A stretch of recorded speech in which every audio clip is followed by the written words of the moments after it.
the outset, I would like to thank Srimati Rajni Patil for bringing up such an important issue. And I would like to thank all the other speakers, Shri Rapulo, Shri Basavaraj Patil, and Shri Ripun Bora, for taking part in this. I'm just going to answer a few points of what we have done, what we intend to do, and what is still in the realm of ideas, and where we would benefit from suggestions. The first thing you talked about was sarpanches, and how we have 2 lakh sarpanches in this country, which are women, and how it has actually benefited the body politic. In actual fact, it was a brilliant idea. There's no doubt about it. And it was intended to produce a large number of politically aware and economically aware women. It didn't work out quite like that. And the reason for that was that apart from making them sarpanches, we didn't train them. So a lot of women who became sarpanches, in fact most women who became sarpanches, went back into ghungats after they were elected. And their husbands then technically ran the village and interacted with the officials and called themselves actually an official thing called Sarpanchpati or Pradhanpati. Now for the first time, we, recognizing this, believe that if these sarpanches are trained and if they're confident enough to handle their villages, we will see a marked change in the economic and confidence levels of women in that village and all over India. So out of 6 lakh villages, we have 2 lakh villages which are headed by women. And these sarpanch women are being trained as we speak for matters ranging from how to make cement ki nalia, houses for women, how to control the girls from being molested, or I mean how to control the boys actually, how to take care of women who are families who don't send their girls to school, how to look at the Anganwadi's work, how to make sure that the teacher comes to school, how to look at girl dropouts, etc. The first training has just gotten over. We are starting in batches of 40 at a time, and we started from Jhalawat. And it was amazing. All 40 sarpanches came with their husbands, who insisted that they would also sit with them. They were all shoved outside, kept in a room, and fed tea and coffee for the whole day. The women actually, for the first time, were on their own. They were not only trained, but at the end of it, they requested that we design an app for them in which they could keep in touch with each other and tell each other what they were achieving in the village. So how quickly they picked up. This is going to be repeated till all 2 lakh women are trained. So this is the first thing we're doing. I mean, this is amongst many things. We have, of course, sexual harassment committees. Now to come back to the other points. You have sexual harassment committees in every workplace. Every workplace has to have one now. The finance minister was requested by us to ask the companies to declare it in their audit. Apart from that, finance ministry has also come up with an innovation of making one woman director on every board. And while this started, of course, with wives and daughters, sooner or later it will be independent women on the board, and they've also been asked to declare that in their audit. Regarding the safety and security that all 4 members have asked for, one of the game changers that we have come up with, and which Home Ministry was good enough to listen to us almost immediately, was to have 33% women in the police force.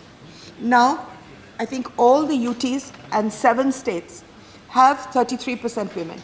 This, more than anything else, will contribute towards the defense of the woman or the social feeling of safety by a woman.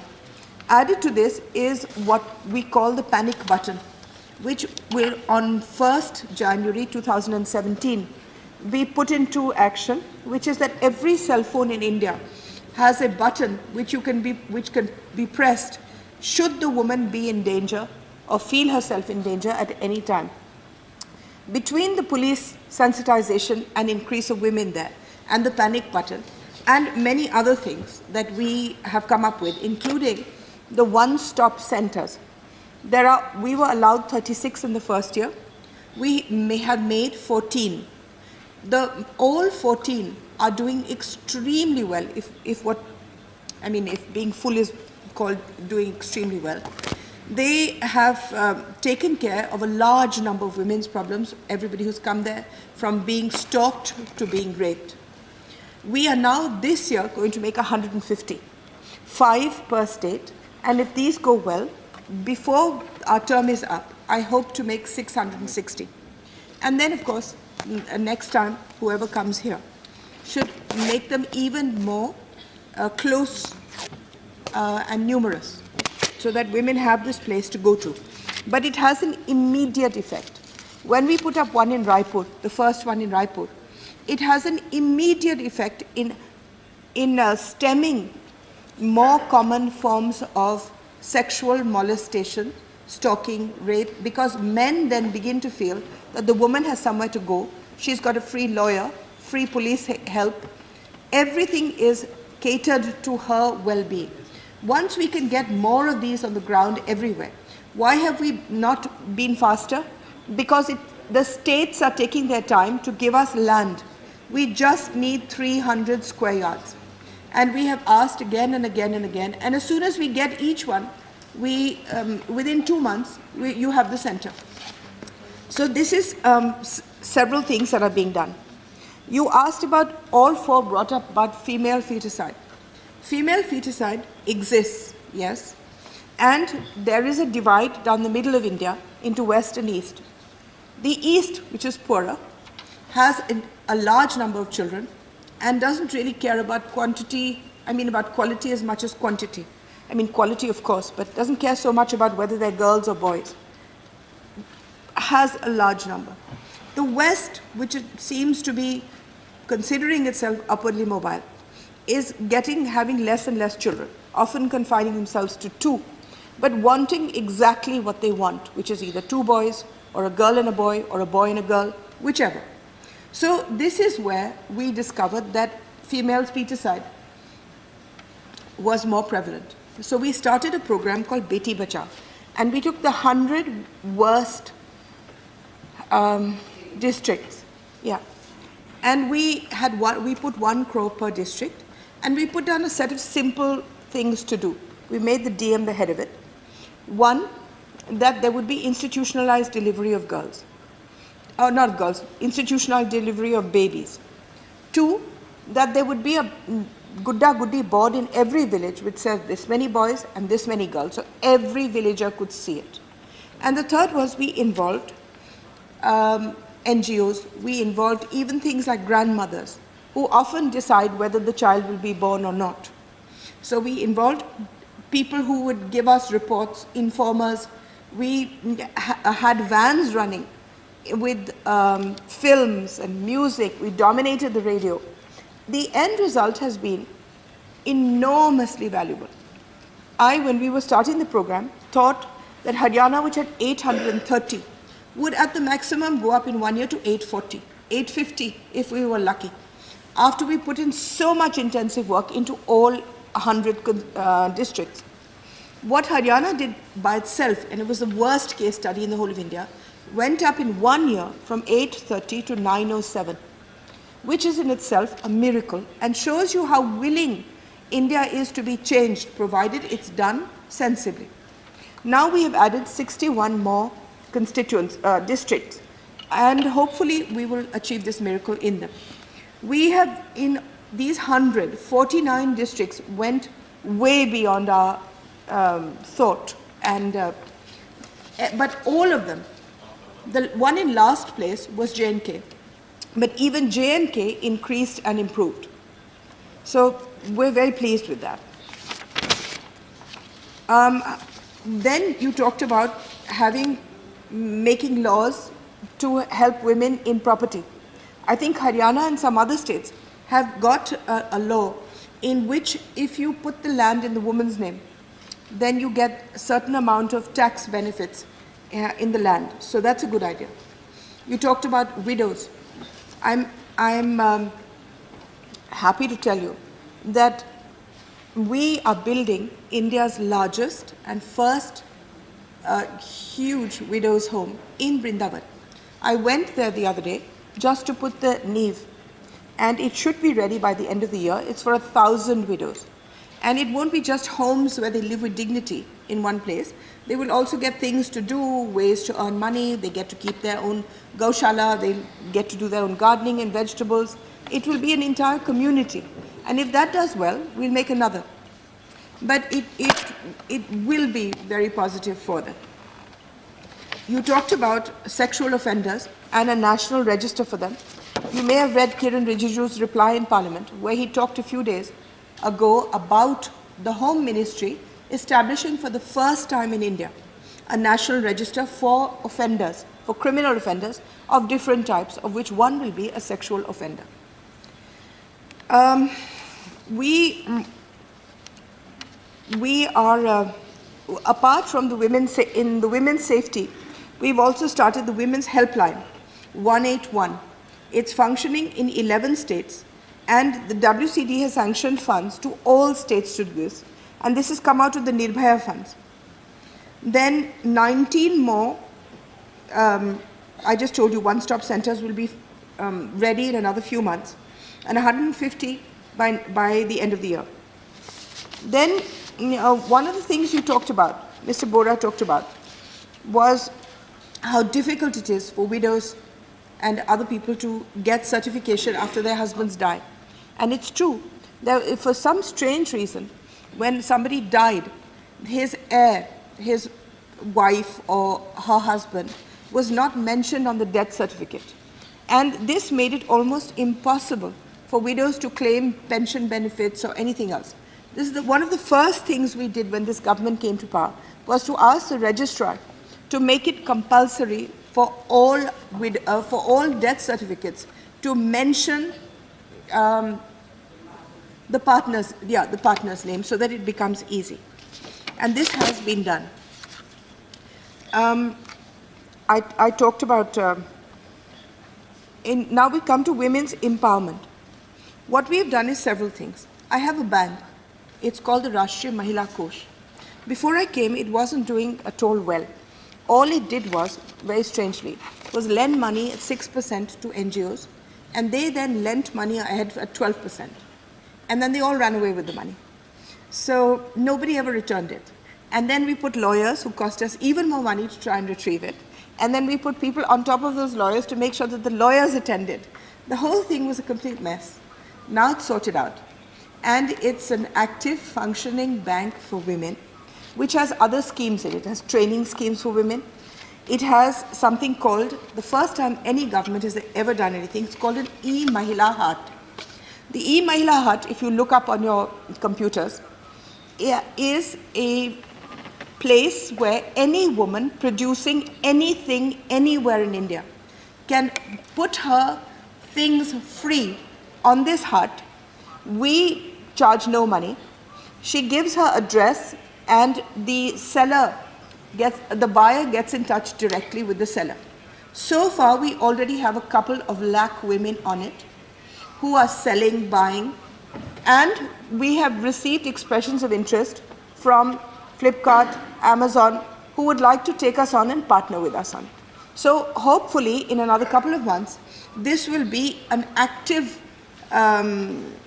help to women to sell their products, no matter whether it's mehendi or whether it's goods and services, whether it's cooking, anything they're selling. This is going to lead to something which one day will be very, very important. And it's been a dream of mine for a long time. And that is, we have FICCI, we have ASSOCHAM, we have CII. These three are taken very seriously by the Finance Ministry and all governments. They don't have a women's wing. They have a women's wing, but it's usually the wives of the people on it. It's not really an independent wing that contributes very much. What we want is a Women's Entrepreneurship Council. And this council will ultimately come out of this ministry's E-Mahila Hut. Every woman selling something will have a vote. She will vote at various levels till she reaches the National Council. This National Council will make policy for women in the economic sphere, will make banking policy for them, will interact with governments when the finance minister calls them. Within a year, we hope to have this up and running. And as time goes on, hopefully it will become very powerful. This is one of the things that is already in the pipeline.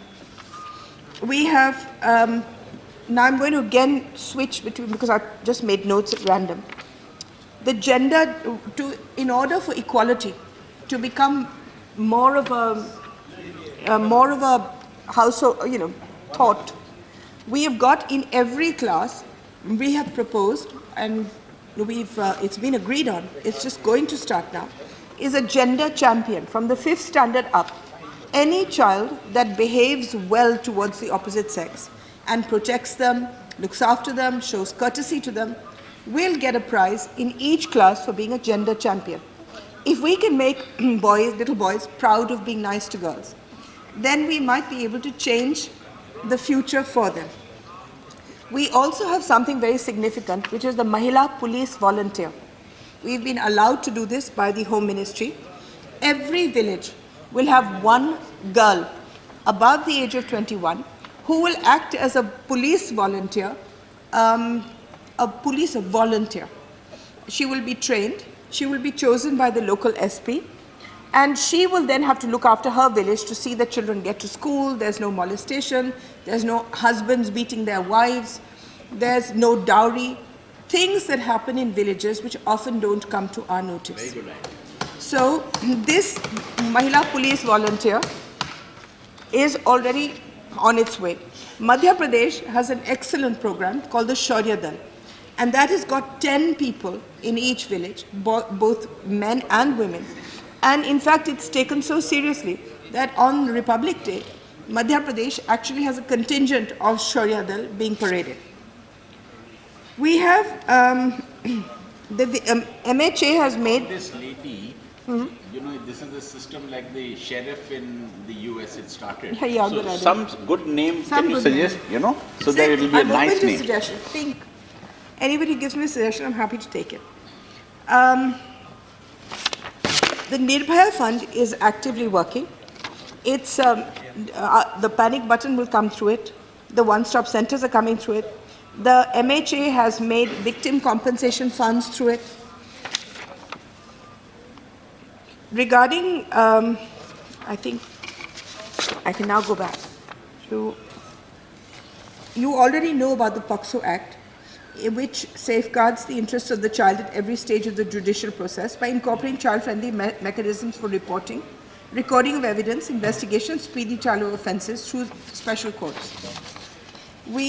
I've already told you about the Harassment of Women at Workplace Act 2013, which was done by you, but which now makes it mandatory. We've also made a booklet telling you what you have to do if you are harassed, if you're not, and this has been sent to almost every company and every group of companies so that they know exactly what they're supposed to be doing.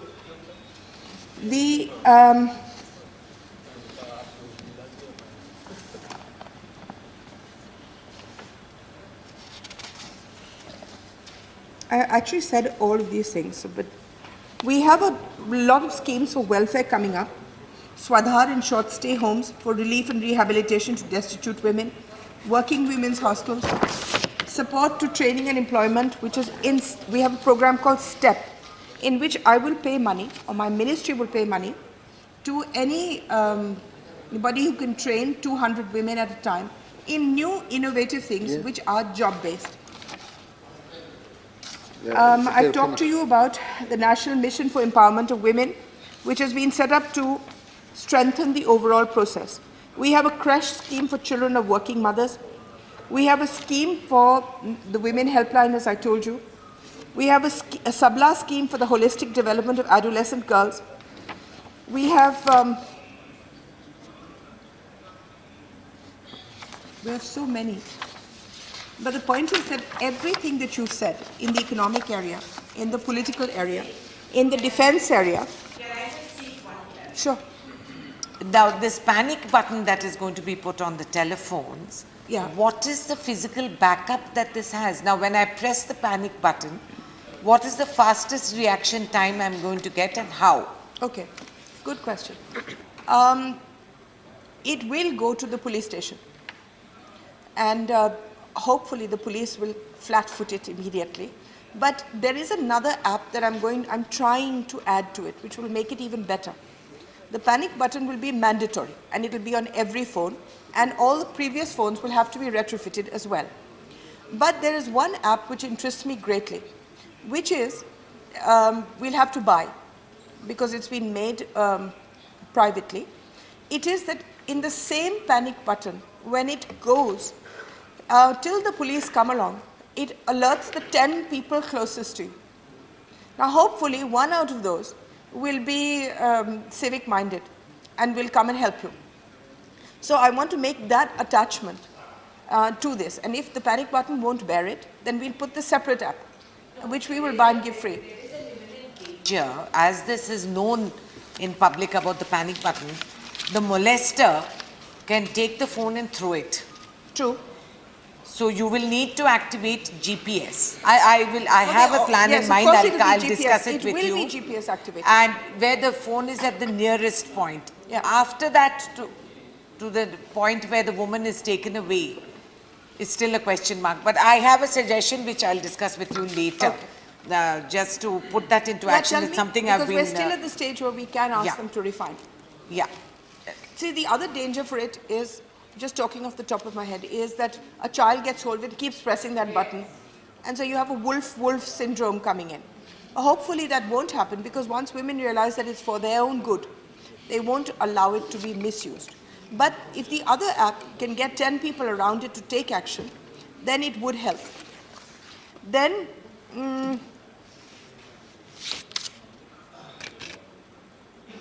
it is GPS located. Yeah, it is GPS connected. Okay, I assure the member, Srimati Patil, that my ministry is addressing all the concerns raised by her in the resolution, and we will continue to work for the betterment of the safety of women. I would... Sure. Sir, आपके माध्यम से पूछना चाहती हूँ कि मंत्री जी ने जो सरपंच पति ये शब्द का प्रयोग किया, उससे मुझे आपत्ति है। इसका कारण ये है कि ये भी पुरुषों की एक साजिश है कि महिला जो राजनीति में आती है, क्योंकि हम खुद सरपंच से लेके जिला परिषद से लेके राज्यसभा तक आए हैं, तो ऐसा कुछ नहीं कि महिलाओं को तब जब राजू जी ने हमें 33% दिया था तो हमारे पति तो कुछ हमें डिक्टेट नहीं करते थे। तो आप सभी को अगर जनरलाइज करेंगे ऐसे, और जो भी महिलाएं करती है शायद, क्योंकि इतने सालों से आपने उनको बांध के एक चौखट पे रखा है, इतने सालों से आपने उनको घर में बंद करके रखा है। I'm not denigrating it. I'm saying that this exists. Now there are sarpanches who hold their own, and but most of the sarpanches don't. That is why we are training them, so that we don't have you as the exception. Like me, so many Pradhan Pati then becomes, it is an illegal position. And when we talk about it, it's a position that usually deals with officers, which shouldn't be. So that is why we are training. That's why we are training. And madam, दूसरा सब आपके माध्यम से ये पूछना चाहती हूँ कि जो 33% की मांग हमने की है, उसके लिए आपने कुछ बोला नहीं है। I can't answer that because that's a political decision that the House will have to take, and every party will have to stand by. So I don't have the liberty to answer it by myself.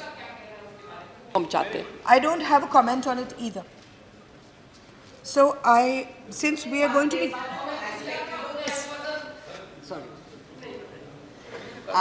There is one other aspect which I think we have come of age to take. My honorable colleague was telling about how women, when their husband dies as a widow, has to run up and down. This is a reality.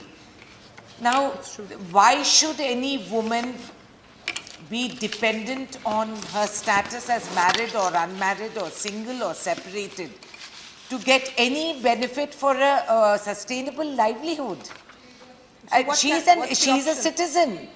An old man doesn't have to be dependent on whether his wife is alive or not for him to get a pension. Why should a woman be dependent? All the time we are associated. You commit sati because you have a pati. If there's no pati, there's no sati. So like this perpetuates the whole syndrome. I think we should do away with that. If a woman is single and she's earning or not earning, That's all that depends, and she should be entitled to any kind of benefits from the government. Yeah, I think we should do away with this. There are times in the villages where the man leaves the woman. There's a man who has 2 wives. Now, if he dies, one wife gets the benefit, the other wife is left begging all the way. So I think we should look at that. What's the alternative? We have pensions, we have allowances, we have tax benefits. All 3 of them should be applicable to women or men, depending on what the rule is. No, they don't If the give it. pensions say that you're over 60, you're entitled to a pension. All these things, none of which are in the sphere of the center. They're all state-based.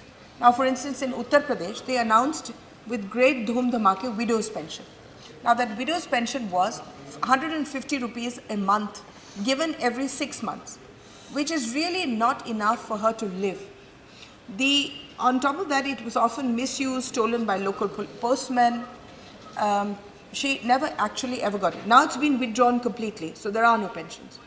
There was a dhoom dhamake se unhone announced kiya that there would be an old age pension. Some people got it in some village, some people didn't. Some people had to prove it with birth certificates that really poor didn't. And now that's also disappeared. So every state decides for itself what pensions, what tax benefits, what reliefs it gives, men and women. It's not within the centre's purview The at all. old age pension comes from the centre. No, it doesn't. UP's pension comes from UP, for instance. And now it's disappeared like everything else. So it comes and then they'll stop it for a couple of years, then it'll start again, then it'll get stopped. So nothing has been mandated here. If we could perhaps mandate that everybody gets a pension. But we have put in, for instance, the Prime Minister has made these amazing insurance schemes of 12 rupees, 325 rupees, which are the cheapest in the world possibly, and give you a lot of benefits. There are also old age pension schemes, all of which are new, innovative, and all of which over a period of time will give you security should you want to partake in them.